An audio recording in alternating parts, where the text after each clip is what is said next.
Yo, Laurent Yo, wee wee. with the big TT. Call me Thierry Henry. No. You'd actually have to be good at football for me to call you What's my Thierry call you? Henry. Oh, okay, Who's okay. who's that? Who's that American guy that they're broadcasting with? That's who you are. Wait, I'm trying to figure out who it is that you were talking about. I know you're not Uh, talking about Zlatan, no. because Hold on, I need to find that guy's name. Thierry Henry Zlatan and by the way, those two are the biggest Ronaldo haters I've ever seen in my oh life. my God, yeah. It's so Oh, Alexi Lalas. That is who you are. let me put that on Google real quick. Alexi Lalas. He's an former American soccer player. He's a defender. Well, I am no defender for those at home. I am not a defender. I am a Chris Wood striker. You mean a Chris Wood who's better than DDA? No. You see, I that's why I said Chris Wood because DDA that's another league, and Hmm. I recognize that I am not there yet. But Alexi Lalas, oh, this guy. Yeah. The guy that they roast all the time. Hmm. Yeah, I think I seen a segment with him. He seems He's an idiot. really. I mean, from the one thing I saw, I think I forgot what it was that he gave an opinion, but I thought, this guy actually, He said the United States are going to win it all.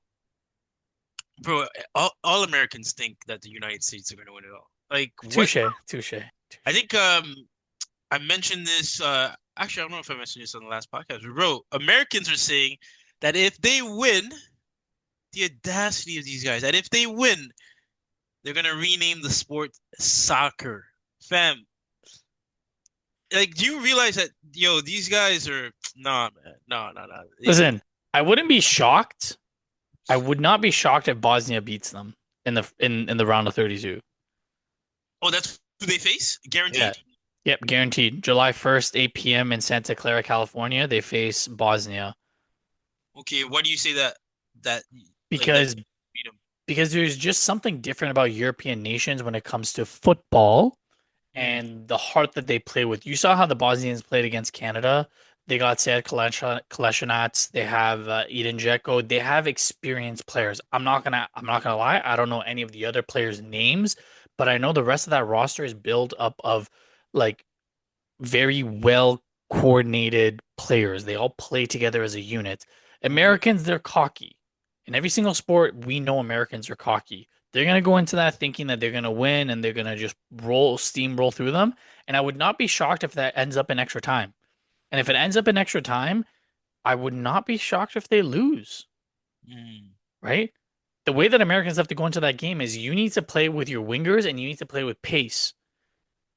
But hit them a few times, get in their head, Mm. anything can happen. But before we get started, welcome back. Yes, I have been MIA, and I do apologize. But being a dad of three, with twin newborns, some days it's just not happening.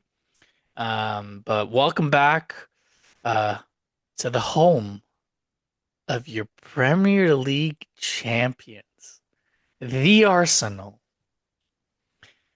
If you want more content from the home of your Premier League champions, because we know Laurent loves hearing that every pod. Hit that like, hit that subscribe, and we'll bring you more content.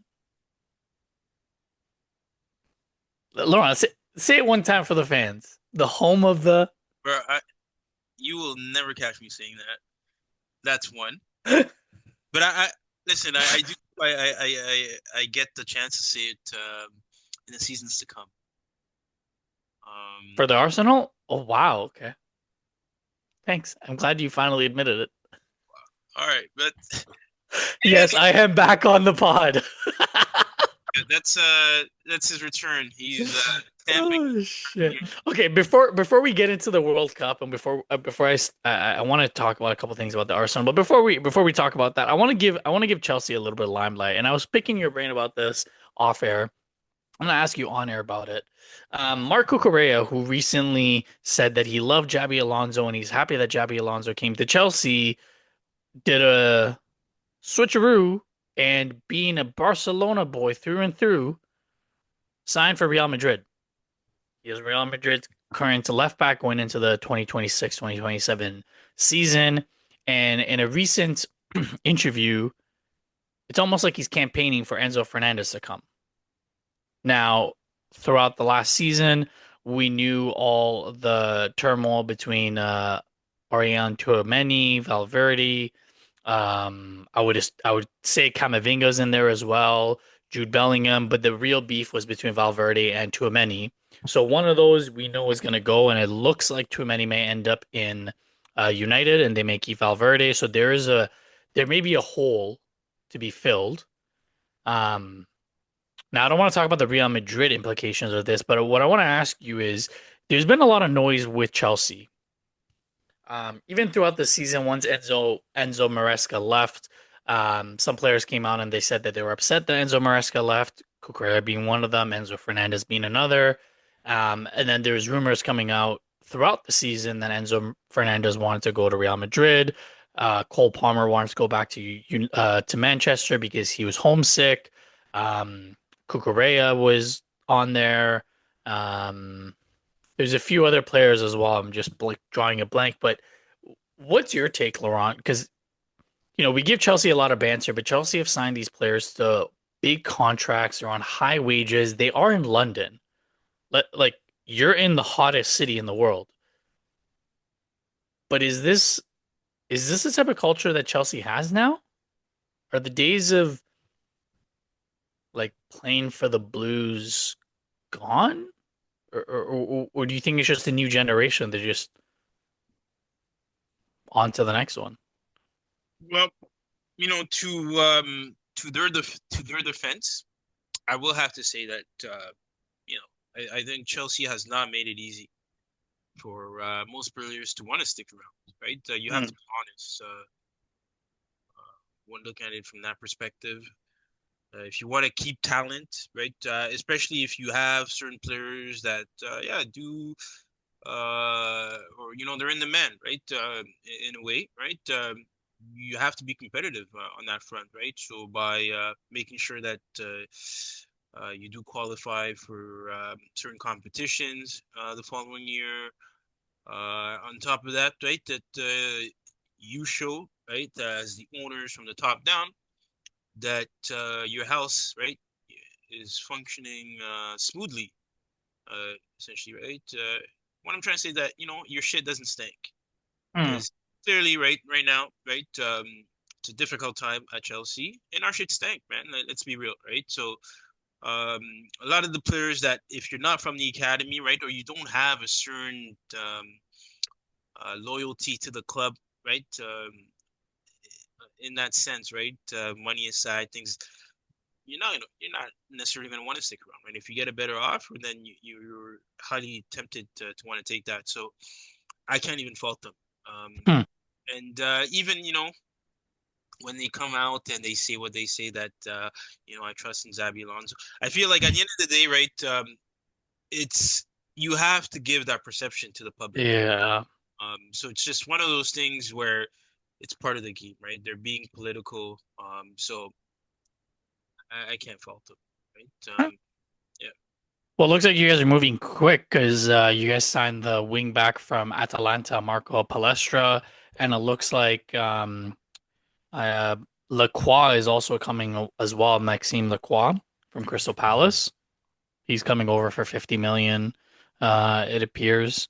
Um, but on that note of Chelsea not Chelsea shit stinking, for lack of a better word. I know I banter you a lot, and I know there's been a lot of, discussion about Roman Abramovich and like the owners and stuff like that. But at what point do you start pointing the finger at Blue Co?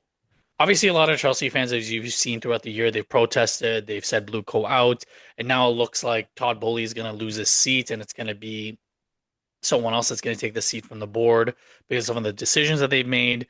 Um, it- are you on the fence that are you on the side of that this is a 50-50 to blame 50% on the board, 50% on the players, or would you weigh more on one side than the other? Because at the end of the day, the board is doing what they're doing, right? They're signing, like, let's not get it twisted. Chelsea have a lot of talented players. Let's Hmm. not get that twisted, right? I know I banter a lot of the side, but Chelsea have a lot of talented players. Are there holes? Of course.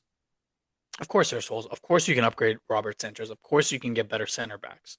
But they're still talented players. So do you think it's more so the players not playing to their potential for the squad, or do you think that the board and the upper management got the squad wrong? Okay, when you're asking that question, which period of this season, or are we even looking? I'm talking about as soon as Blue Coat took over. Because yes, you guys during that time you guys did win a Champions League, Mhm, right? mhm. But the investment has been like you guys you guys have failed. Let's be real. Ever since you guys won the Champions League, you guys have gone like this. Okay, so I will say, because I do think, funny enough, that and I'm speaking especially from the time when we did win that, and that was under Tuchel, Correct. and then he got sacked. Correct. Because of his league position. And who did he get sacked for? You see what I'm saying? So it's like, yes, I do feel like I think I'd say even over 50% would Is have to go towards Bluco in terms of decision okay. making, right? Even in terms of managerial sacking, managerial appointments. Okay. Uh, yeah, yeah. I feel like it's just sometimes the decisions have been rash, right? And it's just overall, right? From the top down, I think when you look at it, they are definitely the ones to blame. And again, right? Yes, the players have to be professionals at the end of the day, but it's about fostering a certain environment, right? Mm. Make sure that they can thrive in, right? That they can come in, focus on the game. And I do not think that the owners have done that for a lot of the players, right? So, Okay. I mean, for me, the clearest evidence of that was after the PSG game, the second one, right, where Mhm. you can tell the players were just not in it anymore, right? And to me, it all stems from those decisions, right, that were made leading up to that. So, Okay. And last question on this that I want to ask you. So there's been a lot of rumors and um trending stuff about Malagusto potentially leaving, potentially going to City, actually. Um, and there's a lot of rumors about Cole Palmer going back to Manchester, probably the Reds out of Manchester, because I don't think he's going to go back to Man City. Like, what's your thoughts on a lot of these rumors? Like, are you, I know you said it off air, but I'm going to ask you again, like, are you on the side that if you want to be here, be here. If you don't want to be here, don't be here? yeah, 100%. I am on that side, especially at this point in time where it is a new managerial appointment, with what looks to be a new system that's going to come in place. And to ensure the greatest level of success, you would need players that are committed to the cause. And you do not get that, right, with players that play half-heartedly. So, yeah, to me, listen, right, players have their own ambitions, right, Mm, what they want to do. And again, right, it's, you know, so long as you're not pulling a Van Persie or, yeah, one of that, right? Yeah, no Sol one, Campbell, yeah, yeah, yeah, Ashley Cole. yeah, yeah. So, yeah, no one's gonna fault you for leaving. And I will say again, right, given the state of where the club is at, right, it's we shot ourselves in the foot, right? I can't even blame anyone for wanting to depart, right?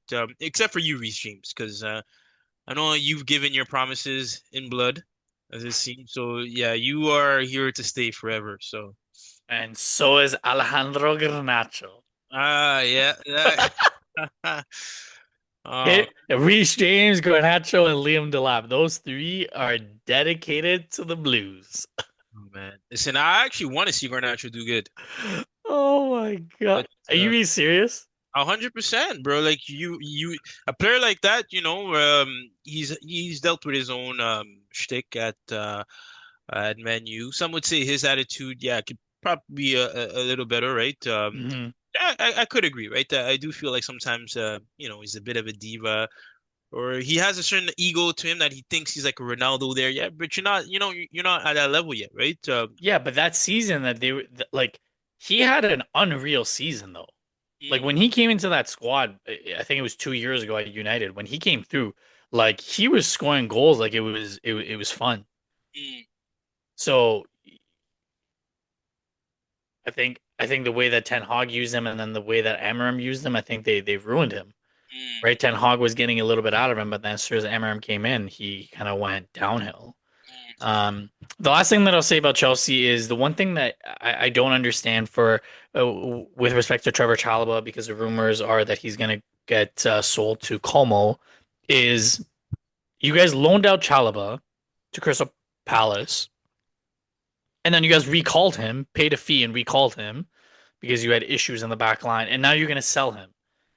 And from an outsider looking in at looking at the Chelsea games, next to Mark Cucurella, who we can establish that he was likely one of the better defenders that Chelsea had last season, Trevor Chalobah was the stability in the back line when he came back to Chelsea. And I cannot understand for the life of me, because if you are going to go back, if you are going to go to a five in the back system, to me, Chalobah would be a perfect sweeper. mm, Maybe I'm analyzing this the wrong way, but Oliver Glasner had that type of system for certain games, and mm, Chalobah was in the middle of that. mm, Sometimes he did play on the left, sometimes he did play on the right, but he had Lacroix and Muniz, mm, right?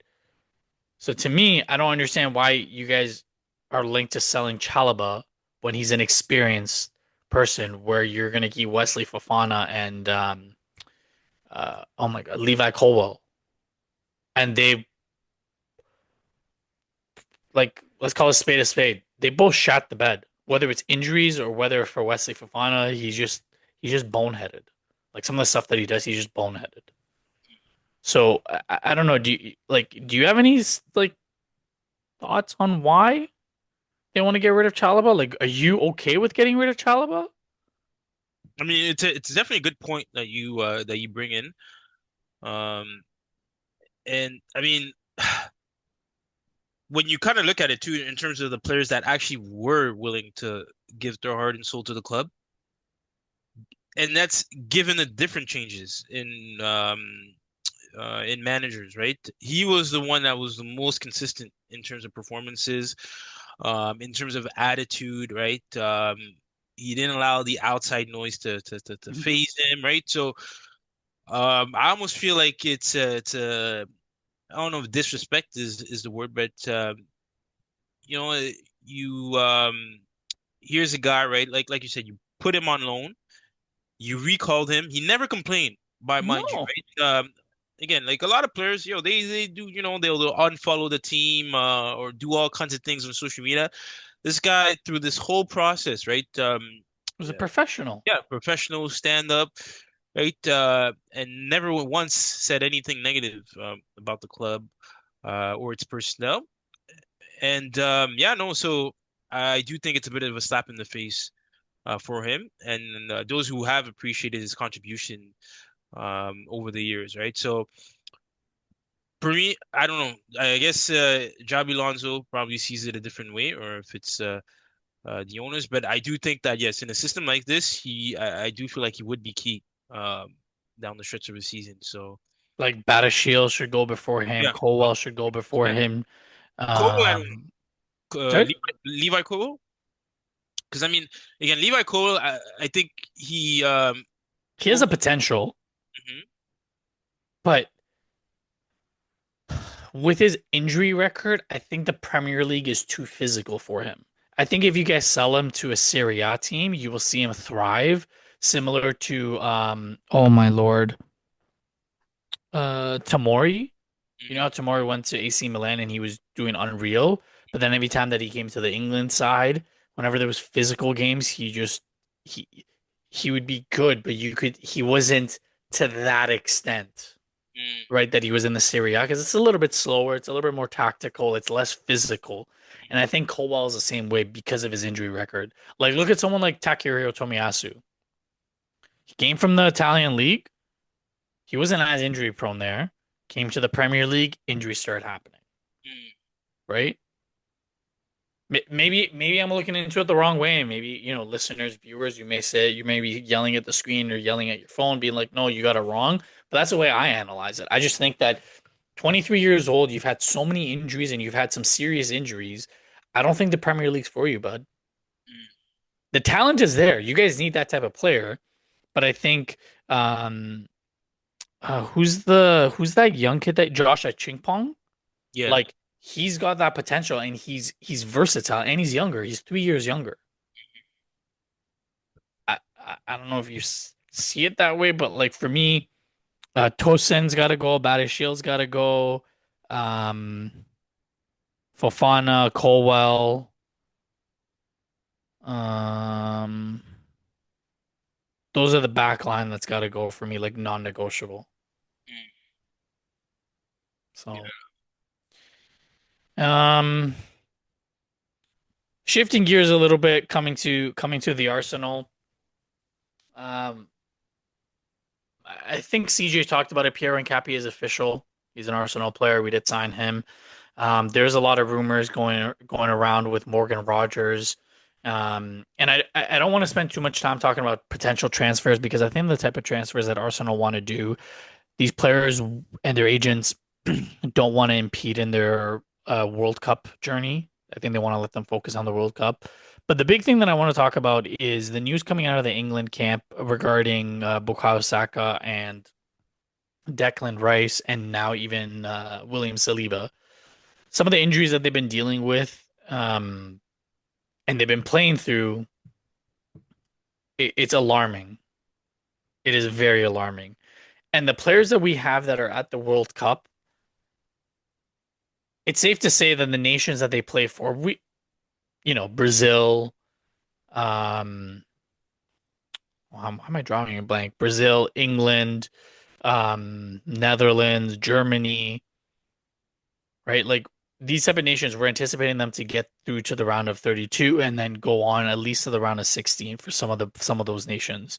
So I don't know about you from a Chelsea point of view, but I mean you guys only play once and then once like FA Cup and Carabao Cup roll around, then you guys play twice. But for the fact that we play every 3 days, I am very concerned at the condition that these players are going to come back. And I'm very concerned that with the like for England's point of view, for example, the fact that they couldn't wrap it up and they have to potentially go a little bit stronger against Panama, that's not a good sign, Mm. right? That's not a good sign at all, right? Like, obviously, I wouldn't be shocked if they rest Declan Rice against Panama. I don't think they need Declan Rice. Just play Elliot Anderson and Jude Bellingham. Um, but I'm very concerned. And our first few games are very difficult. Like, we play you guys early on. We play Villa. Like those are not those are not gimme games. Those are very difficult fixtures. Um, so I don't know about you from a Chelsea point of view. Like our first opening fixtures, we open the season at versus Coventry at home. We travel to Villa. Then we after Villa we play you guys. Then we travel north to Sunderland. Then we travel south to Brighton. Those are our first 5 games. Like Yeah, no, yeah, it's definitely I'd say it's gonna be one of those starts where your players definitely have to be on the ball from the get-go, and it's a good point you make, right? In terms of injury stemming from this World Cup. I mean, thus far, I think I've seen a few injuries on certain sides, right? Even outside of the sides. that contain Arsenal players. One horrific injury, right, from the Canadian Ismail uh, Kone. Ismail Yeah. Kone. Um, but apart from that, if we're looking more so at the England squad, right, you got a few players there. Um, I do feel like Tuchel is also, I think he's factoring that as well. Even with the Saka minutes, from what I've Yeah. seen. He's coming Um, off the bench because they're trying to save him. yeah, yeah. So Madueke, right, is getting more of a start. And I feel like Madueke, I think, is good, right, in terms of He's good, but like you know Matterwick, he doesn't have that final he doesn't have that finish. He doesn't have that what's the word I'm looking for? He doesn't have that final quality, right? When Saka comes on and when Rashford comes on, you see the quality.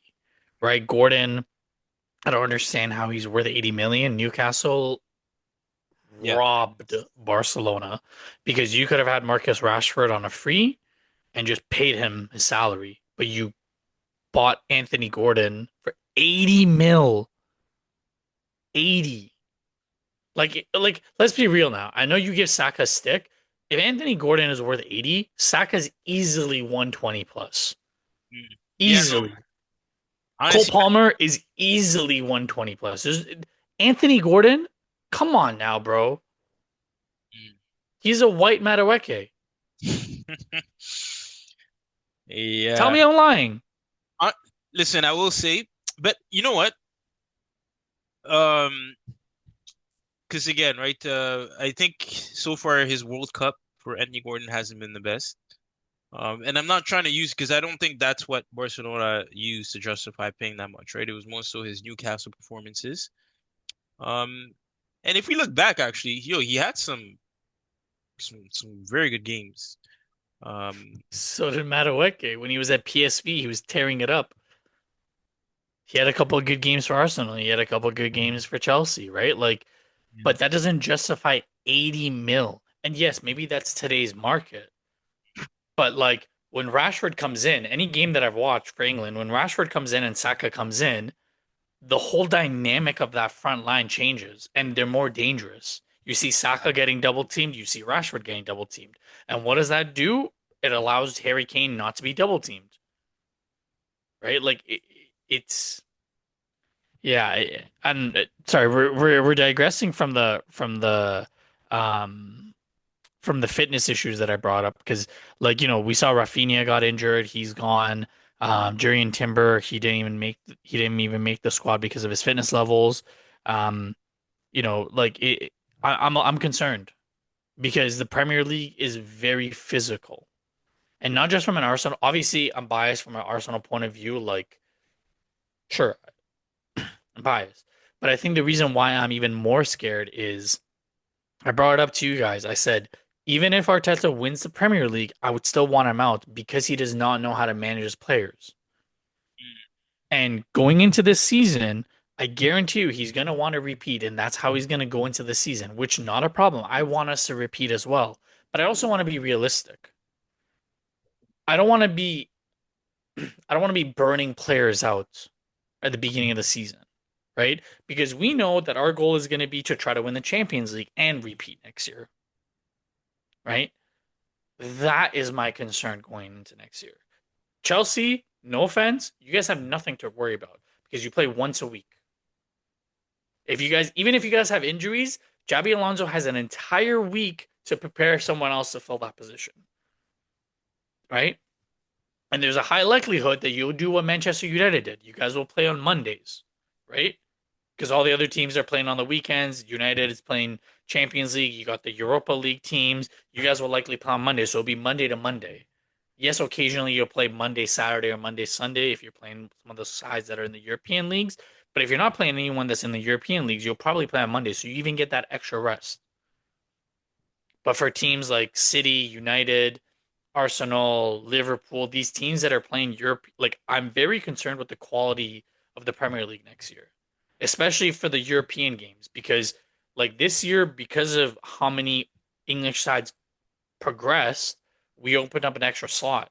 And depending on how the game's going to go next year, we may lose a couple slots because we know the French league, it's a joke. They'll move games around for PSG or anyone. La Liga, La Liga is a little bit better, but at least they have a little bit more of a break. The German league, Bundesliga, they do have a longer break around Christmas time. It's just the Premier League that it's just as soon as it starts, it's a sprint. It's a non-sprint. It's a non-stop sprint. So uh, I don't know. I'm very concerned. And to know that Declan Rice has been dealing with like nerve issues and Saka has been dealing with his Achilles issues and Saliba needs like a small operation in his back. Whoa. Like yeah, it was 2 years ago he had started having his back issues and it looks like he's gonna need another small operation. So it's But is this an immediate thing or no. He can play through it. He's just pain managing it, but he's gonna need to fix it. uh So like, and those are the sides that we think are gonna at least get to. I think we could argue for them to get to the round of 16, and maybe a few of them getting to like the semis, right? So, yeah. Um, anything else you want to add to that before we move on to the World Cup? no, I think it's yeah, it's I mean, it's a good assessment. And I feel like even in terms of that, I think we'll see how that progresses, even as this tournament progresses. So yeah, I'll definitely be keeping an eye on that as well when I watch these games. So Um, Lastly, shifting gears to the World Cup, at time of recording, United States is up 1-0 against Turkey. Um, Turkey, come on, man. Ex-Arsenal boy Austin Trusty scored in the third minute. Looks like from a header. Oh no, it was a shot. And then Paraguay, Australia is 0-0. The bracket's starting to take shape. The bottom side of the bracket is a little bit more concrete. United States are taking on Bosnia. They will face the winner of first place in Group G, which as it currently stands is Egypt. And who else? And then third place of Group D, E, I, J, or sorry, no. And then third place of A, E, H, I, or J. So that still needs to be figured out. And then Canada, they face South Africa, which is a miracle that South Af like good on South Africa, man. Like You start off the World Cup with two reds. Yeah, fuck. yeah, I don't know how they managed to squeeze it in, but That group, I got so wrong. mm, I was for sure South Africa were gonna finish at the bottom. Like Czechia and South Korea, yeah, um so Canada gets South Africa, which I don't want to disrespect, but Canada is favorite in that game. They're going to be playing in Inglewood. If they advance to the round of 16, they'd face the winners of Netherlands versus Morocco. That's going to be a massive game. Um, to be honest with you, I think the Dutch side should take it. Obviously, I do think Morocco will be favored in that game just because of the way that they played at AFCON and the way that they've been playing. Um, but the Dutch are playing well. yeah. Like, Even Robbie, I I did not know that guy was Dutch. When I saw him on the squad, I was so surprised. Just one, actually, because I didn't think he had because bro, even Dutch they've known to produce like some good attacking players, right? And I think a buddy of mine was talking to me. He doesn't think that Robbie is of the caliber of like past Dutch players. So you see what I'm saying? no, he's not. He's not. You can't put in the same breath as like Birdcamp and Van Persie. Come on now. Yeah, yeah. So, but I guess these are the times, right? Where for that position, yeah, he's the guy to for the role. So yeah, good on him though. He scored today. Yeah, Yeah. yeah. Brian Bobby, 3-1. They beat Tunisia. And the thing with the Dutch is like, look at their back line, man. Mm, Van Dijk, Ake, Van Hecke, Denzel Dumfries, right? Obviously, they don't have Jurrien Timber, but they also have Mickey Van de Ven. They have Joel Hato. Like It's a they're, back line full of A-list twerkers, as they. I mean, like they have a solid back line. They got Verbruggen and net. They got Ruben Royce on the bench. Like, like obviously the front line isn't household names like Daniel Mullen, Cody Gakpo, and Brian Bobry. Like we're like long are the days of Ian Robin, Robin Van Persie, Dennis Bergkamp. We're not talking about those type of players, but you still got Memphis Depay in there, Julian Kluivert, Noah Lang, Coop Miners. Like they still got some ballers, so I'd be curious to see how they match up against Morocco. Um, I've made my feelings heard and expressed on this pod about Morocco and the way that they dealt with the AFCON situation, and I think it's a massive disservice to all the African nations with the way that Morocco handled it and the fact that they got awarded the World Cup. I think in like 20, they got awarded one of the next World Cups. Like it's just a joke. So for me, I am a Dutch supporter for that game because I do not want to see the Moroccan side move on. Um,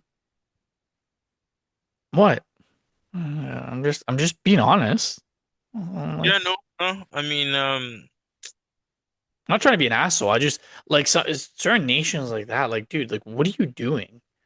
You're the mm, host nation. Do you not recall what Moroccans did during the AFCON?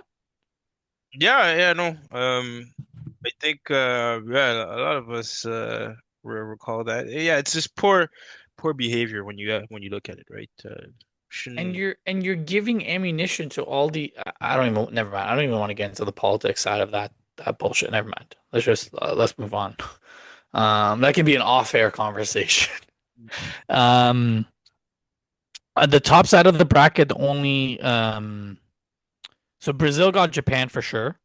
They're facing Japan June 29th in Houston, and they'll face the winner of Ivory Coast and second in Group I, which as it currently stands, second in Group I is Norway. Um, and it looks like it will be Norway because they've secured second place because Senegal is on 0 points, and even if they win, they'll only be on three. Norway face France next. So essentially, Brazil, if they get through Japan, they'll face the winner of Ivory Coast and Norway, which I would put my money on Norway to get through, and then that would be a showdown. Vinny versus Holland. And a lot of people are calling Norway as their dark horses. Um,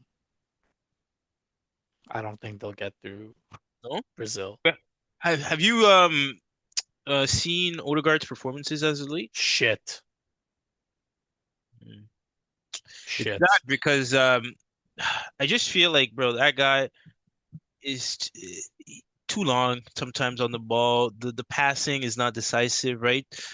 Um, where I don't know, man. Like, he has the quality. That's his thing, right? Everyone knows that he's a quality player, but yeah, it's just he's just not producing it um in these kind of games. So, Ever since his child was born, he's regressed. mm. And I don't know if it's fatigue, I don't know what it is, but it I say this too because I coach you and CJ both know I coach my oldest baseball team. Um and sometimes when we lose games, when we get frustrated with the kids, I always tell them I say the frustration is because we know that you can do better. The frustration is that we know you have the talent. You just need to give the effort and show up. Now I'm talking about 11-year-olds here.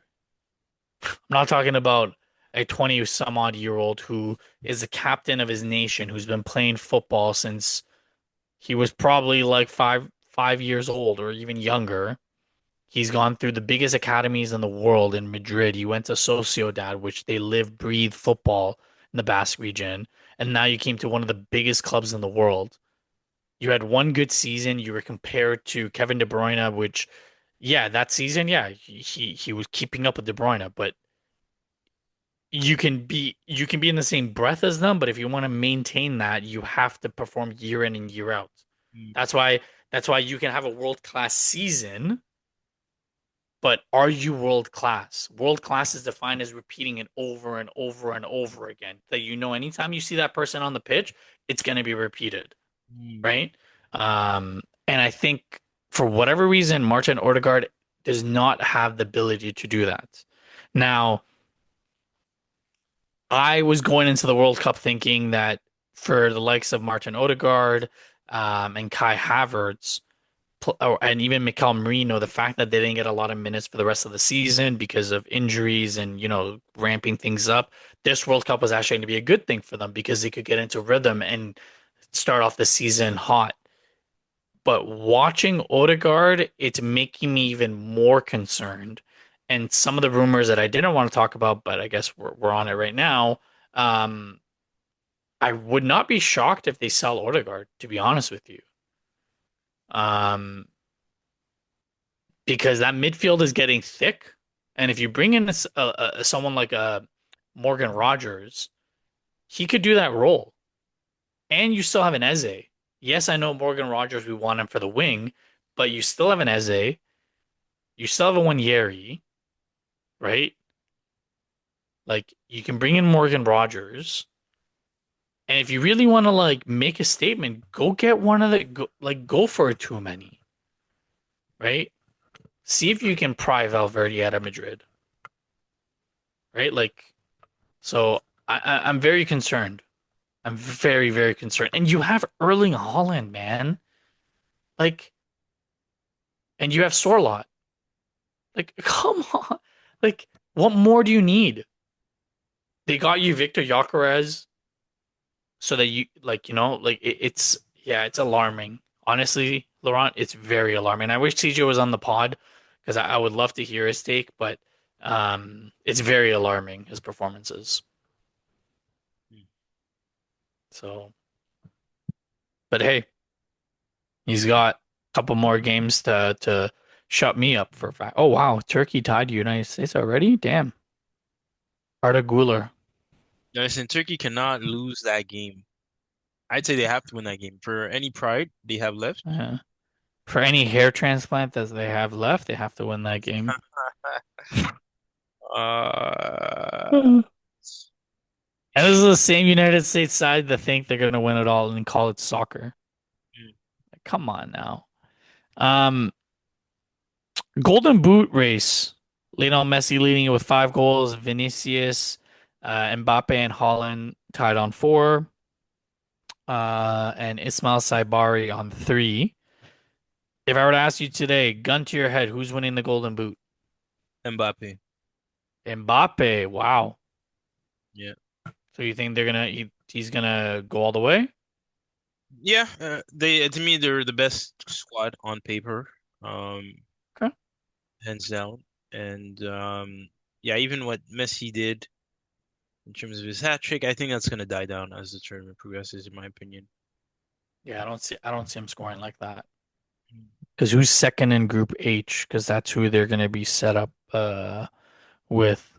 Um, could be Uruguay or it could be Cabo Verde, depending on if Cabo Verde can beat Saudi Arabia in the final game. Because Uruguay is playing Spain. Spain, Spain need a point, so they Or it just could need a be Spain, draw. right? It could be Spain as well, no? If Uruguay beats Spain, yeah, It could be Spain versus Argentina. correct. Hmm. If Spain loses to Uruguay, yes. But if Spain just get a draw, then no. Okay, I'm Spain need hoping it. for Uruguay to beat Spain so we can get a Well, the thing is, if Cabo Verde beat Saudi Arabia, Uruguay would go into the third place playoff thing. even, even if they beat Spain. No, so if they beat Spain and Cabo Verde wins, Spain automatically can go from first to third because both Cabo Verde and Uruguay would be on 5 points. Hmm? If Spain wins or draws, they automatically secure first. So if Spain wins, and Cabo Verde win, Uruguay goes to third on 2 points. So this is a big game for Uruguay. Like they likely want to play for the win so that they could get first place. Because I don't know about you, I think Cabo Verde is going to beat Saudi Arabia. I don't think Saudi Arabia will. I don't think the Saudis will play well against Cabo Verde. And it's tomorrow the game actually. Um, Yeah, no, I think I mean if I'm a Saudi fan, I mean Capo Verde is one of the smaller nation, right? And I think it's yeah, suffering. yeah, They could look to based off of that, right, to get some form of result. But for them, how many points does Saudi Arabia have? none. Sorry, one. Okay, so that's a big game for them too. So Yeah, because if they win, they need to win because their goal differential is -4. They have to win to go into the third place playoff position. So yeah, it's gonna be interesting. Group H is interesting. Group G is kind of in a similar position, right? Between Egypt, Iran, Belgium, and New Zealand. So Belgium's facing New Zealand. Um, like on paper, it looks like Belgium will win, and Iran is facing Egypt. And it looks like if I'm a betting man and I am Iranian, I would say that we can draw. We can I think we can beat Egypt, but I think we're gonna play for the draw. So that means we'd probably finish third if Belgium take care of business against New Zealand. But the way that Belgium's been playing, to be honest with you, I would not be shocked if Belgium draws. It's just I don't know what it is. Every time Belgium get into like the World Cup, they just choke. yeah, They gave up their golden generation, and yeah, I don't know what it is. And like I personally, I would love to see Iran beat Egypt and take over first place. But I'm not banking on it because if Iran, like, here's the political side of all this thing. If Iran beats Egypt, they'd finish first in Group G, meaning if they win their round of 32 game and the United States win the round of 32 game, it could be Iran versus the US that for is round of 16. I want to see, and that I think a lot of people want to see, and So, I want to see that go one way. listen, like Mm. they may be calling it the Strait of Hormuz game. So winner gets the Strait of Hormuz. Yo, imagine, bro, that's something Trump would actually like tweet out. You know what I mean? Like, 100%. 100%. That's what I'm saying. So who knows? Maybe the Egyptians might do us a favor, let us win. We take over first,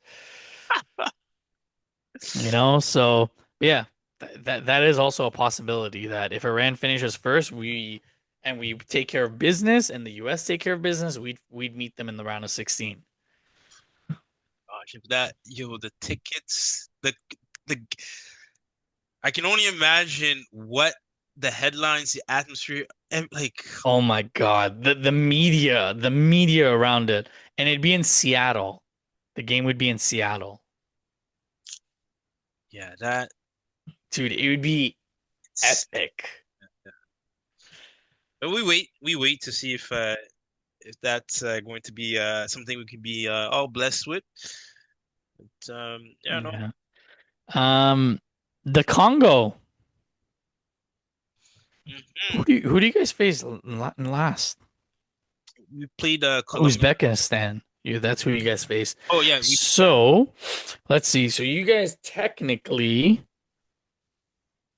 if Colombia, oh no, never mind, you won't. So you should pretty much secure third spot, but if you want to advance to the knockout stage, you need to win Mhm. Yeah, we have to win. because you're on 1 point, and even if you get a draw, you'd be on 2 points, which would make it very unlikely because there's a lot of other teams that are already on 3 points or are 3 points in third spot. So Yeah, no, you need to beat draw, whatever. Uzbekistan. Yeah, we have to beat them. Yeah, because the teams that are in third place right now, like Croatia's in third, Algeria's in third, Senegal's in third, but Senegal don't have any points. Cabo Verde is in third. Um, Belgium, Sweden, Ecuador. Well, they've already advanced. Never mind. So yeah, you guys have to win. Are you confident against Uzbekistan? Well, I'll tell you right now, I have a lot more confidence than the last two games versus Portugal and Colombia. Mm, Some say we were in one of I think the hardest groups. Some would argue either that or the second hardest group, right? But somehow, we made it out okay. Some would say. I mean, losing only 1-0 to Colombia and taking Portugal all the way, like, come on now. That's not a and you guys drew. Yeah, I mean, yeah, there is that. Although, right, I didn't mention it to CJ. He sees it another way, but I was disappointed with the performance in the Colombia game. Um, Interesting. yeah, yeah, I did not. It, listen, I don't shy away from saying these things. I've said this on air before, right? This whole low block, uh, five in the back, which I guess you can justify given the opposition, but if you're not out there, right, creating chances, you just keep getting hit, keep getting it. I don't like to see that, right? So I find it an embarrassing display. Um, and the point I use actually to CJ was I'm just going to reference the Chelsea PSG game, the first game where we lost 5-2. Hmm. Um, to me, right, despite the scoreline, that was a game where I actually took pride in our team going there, right? And showing up, right? And that's what I want to see, especially from the national team, because I think on a national level it is different, right? Because it's one thing, right, when you wear the club crest, right? Hmm. Some players too, the club crest doesn't mean much other than right dollar signs here and there. Whereas if you're a true patriot, right, of your land and where you come from, right, you're playing for much more. So with that, right, you are expecting, right, even like how Haiti played Morocco yesterday. I don't know who had the chance to see that. Did you see that game? The Haiti. Wilson Isidore's goal Yeah, of the tournament. yeah, yeah, yeah. But And I didn't even know Isidore was Haitian. mm, Like, dude, that was a rocket. yeah, it was. But and to me, that goal signified the intent of all those players, right? The Mm, way he shut like that. We are here. We may not make it to the next round, right? But this is how we're going to play, right? We're going to show these guys whether they consider themselves AFCON champions or they're ranked 12th yeah. in the world, I think 13. Right? And we're ranked 79. Like you see that gap in ranking, but we don't care, right? And for me, that's what I'm expecting from my own national team, right? Mm. And heck, should I say from any national team, right, that is an underdog in this tournament, right? Yeah. Come out Because and the way that the tournament is, it's you're not playing just for this tournament. You're playing for the next generation of kids that are coming through to show them that now with the FIFA World Cup expanding, these smaller nations have an opportunity, yep, yep. right? So like I don't think Canada will ever miss out on a World Cup ever again, Mm, right? Like and for the smaller nations in the world, like I think they're gonna make a big push and there's gonna be a lot more investment. I think they were talking about, I was watching a video about how much money you get, and I think for you even qualifying, so you get 2.5 million for qualifying for the World Cup, and then just playing the group stages, you get $12.5 million dollars. And if you get to the round of 32, then you get like 13.5 million. So like these smaller nations, like if they get to the round of 32, they're already making like close to $30 million dollars. And that is such a big chunk of money to invest into your program for the next generation to come through. Even if they don't make it, even if for those like for Haiti, for example, the fact that they're gonna make 15 million um just for making it to the World Cup and playing the group stages, like that's huge for that nation, right? So, um, Yeah, man, it's going to be interesting, and there's a lot of big games happening. Um, Tomorrow, Norway, France is a big one. Egypt, Iran, Senegal, Iraq, Spain, Uruguay. Um, and we're going to be soon to the knockout stages. I think the knockout stages actually start on Sunday with Canada. Yep. So, um, stay tuned. We'll, you know, we'll have coverage of all of this. We'll be chatting about it, and then we're going to slowly shift gears to the Premier League. And for next season, we actually have a couple cool things in line for you guys. We're not going to be doing, we might still do the prediction series, but we're going to add something else that's a little bit more interactive with the fans. Um, because we want you guys to engage with us. We want you guys to give us your opinion, and we want to have banter with you guys as well. Um, in some parts, Laurent, I'm actually happy CJ's not on the pod because he's gonna be like, "Well, you guys haven't paid me yet for my jersey that I paid for." Blah blah blah. Like, bro, go fuck yourself. I think we're gonna call VAR and his counting of how he miraculously went up by like 10 points or whatever. Yeah, So, word. I think yeah, I'm gonna have to review those episodes he was managing. Um, right? just, Ever, I'm telling you, ever since he started doing it, there's something's been off. So, uh, so CJ, if you're listening to this, listen, don't message me on the group chat. We know you cheated. We know you're cheated your way to the top. Um, but listen, let's get out of here. Let's get the pod out to the fans, to the listeners, to the viewers. As always, honestly, thank you. If you make it this far and you listen to us banter, you listen to us chit chat about the sport that we love, the teams that we love. Um, for us, this is the pastime. This is something that we do for fun, and we hope that you guys get the energy through the camera, through the audio, uh, because the type of world that we live in with all the nonsense going around. Um, you saw the 7.2 magnitude earthquake in Venezuela. yeah, Like, you know what I mean? Um, yeah. Rest in peace to everyone who lost a life. Yeah, in that yeah. disaster. So there's a lot more to the world than sports. But we also understand that there's an entertainment aspect to this, and we're here to provide that entertainment as well and banter the small side of London, which is blue, which will remain blue I cannot wait for for the this. tears. I cannot wait for this new season. Uh, First game of the season, Arsenal Chelsea. Who's winning it? I think I told TJ the same thing that for now I cannot comment on that until I see what the players that we have coming in. And I know I cannot comment on that. But for now, right, you guys have the edge. That Okay. was the answer I gave him when he asked that. But Do you guys score in the game? again, you know what I mean? Like, You still have João Pedro. does the lap get to see the pitch? You see what I'm saying? Like, there's so many different questions, bro. Does Like, Caicedo see a red card? Probably.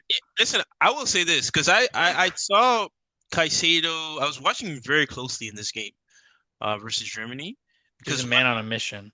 yes, but I asked my friend there who's Ecuadorian, right? Caicedo seems very pretty disciplined for this game. Because usually in a game like this, right, you have to win. I was expecting it to even get, but no, like that guy, like I was surprised. I was very surprised, and I'm hoping that that type of performance that he had today, he replicates throughout the season versus It's Chelsea. it's for his nation, man.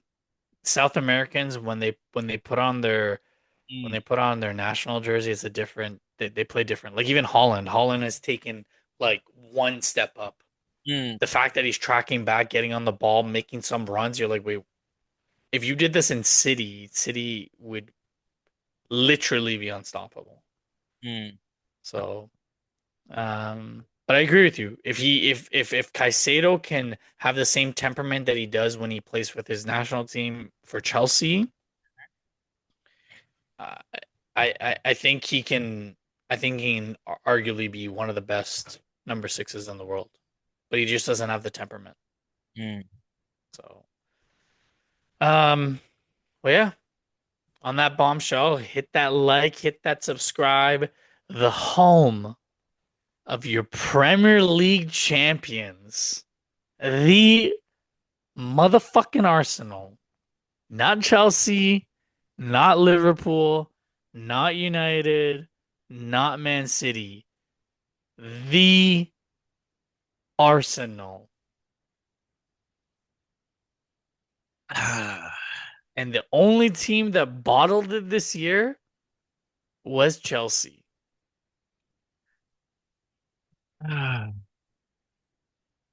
Enjoy it. Enjoy it while it lasts, man. Enjoy it while it lasts. Listen, if I have to hear this for the next 365 days, it is what it is, right? You guys deserve it, but yeah, man, enjoy it.